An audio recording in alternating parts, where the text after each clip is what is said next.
So Ben, I'm interested, what appealed to you about this project? And I'm interested also in knowing how you got involved.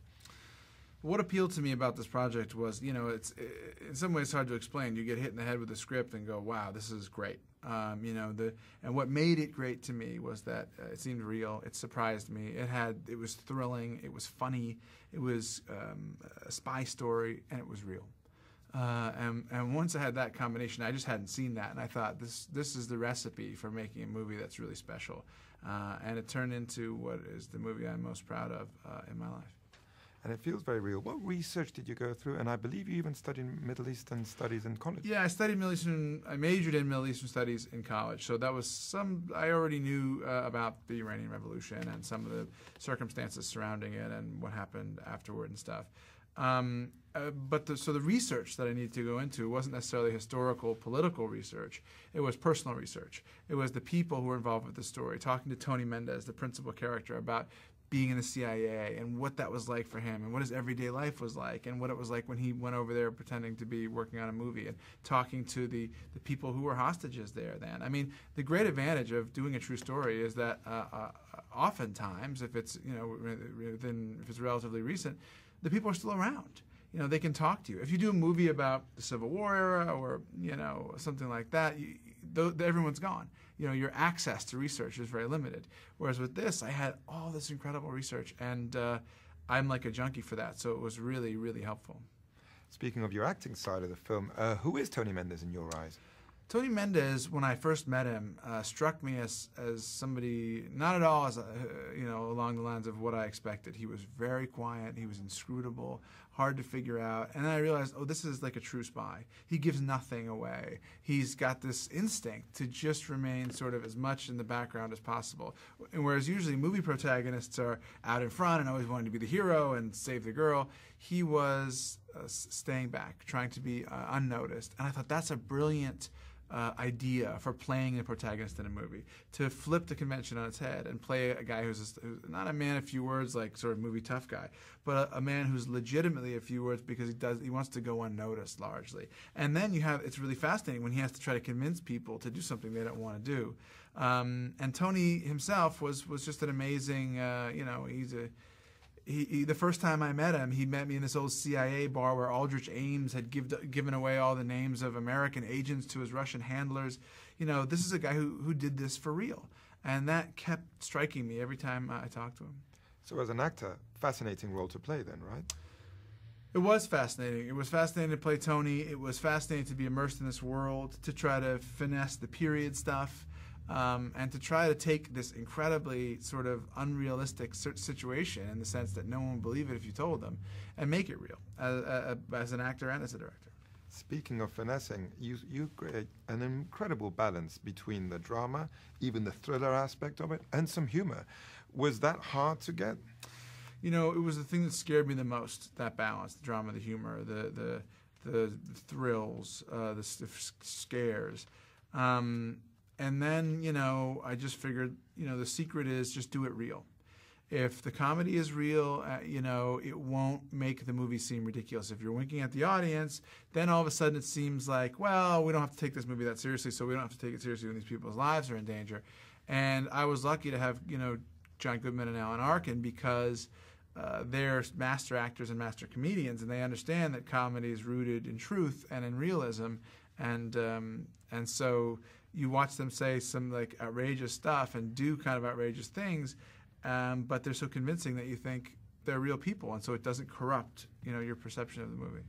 The truth is that you're not just an actor that people want to work for. Now you're a director everyone wants to work with. And I wanted to ask you about that great cast that you have, that great supporting cast that you have in this film. I got very lucky. I think I have to say, I think the script had as much, if not more, to do with attracting people. But I was fortunate. I've been fortunate in all three of my movies that I directed to have worked with amazing actors. And I also think that, if there's anything that's different about me in terms of working with actors, it's just I believe that acting makes movies work. I've never seen a movie that I loved where I didn't like the acting. So I know that if the acting's not working, I'm finished. So I give the actors as much latitude as possible. I give them a huge amount of respect. I invite them into the process as deeply as they want to be involved.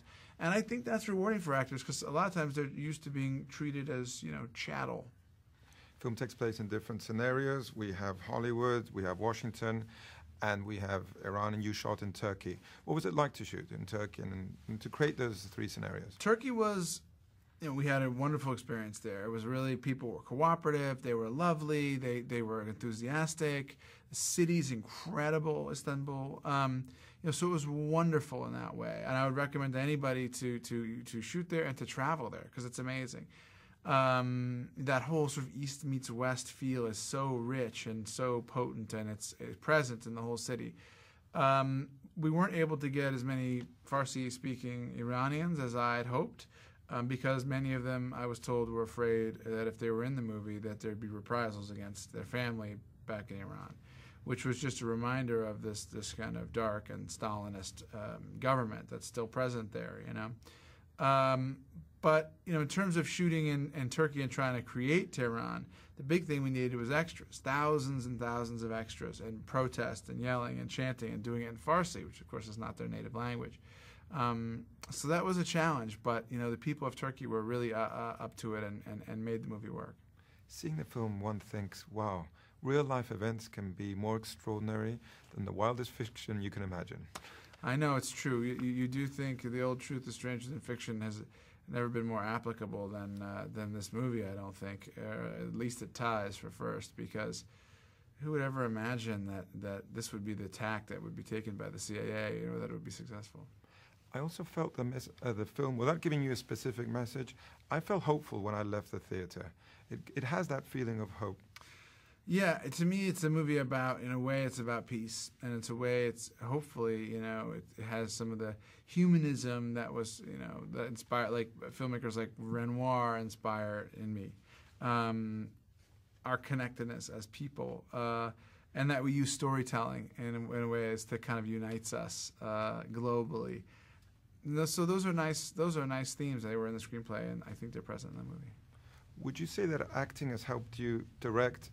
And I'm also interested in how directing has helped you grow as an actor. I would say directing has more helped me act than acting has helped me direct. I mean, directing, it gives you really a bird's eye view on everything that's happening, and you get to look behind the curtains from the auditioning process through prep, through shooting and post-production, where you start to look at, well, what really ends up being used in the movie? What's helpful? What kind of things work and what don't? So I would say, if possible, if you're an actor, try directing a movie and just see what that's like. Also, I felt like they don't really make movies like this anymore, and films like, All the President's Men came into my mind. Yeah, All the President's Men was a big influence, on particularly the CIA stuff, and Sidney Lumet and Pakula and Cassavetes, and so many of the great 70s filmmakers were influential on me, because I wanted to make the movie feel like a 70s movie in the hopes that would help the audience subconsciously believe that they were watching something that actually took place in the 70s.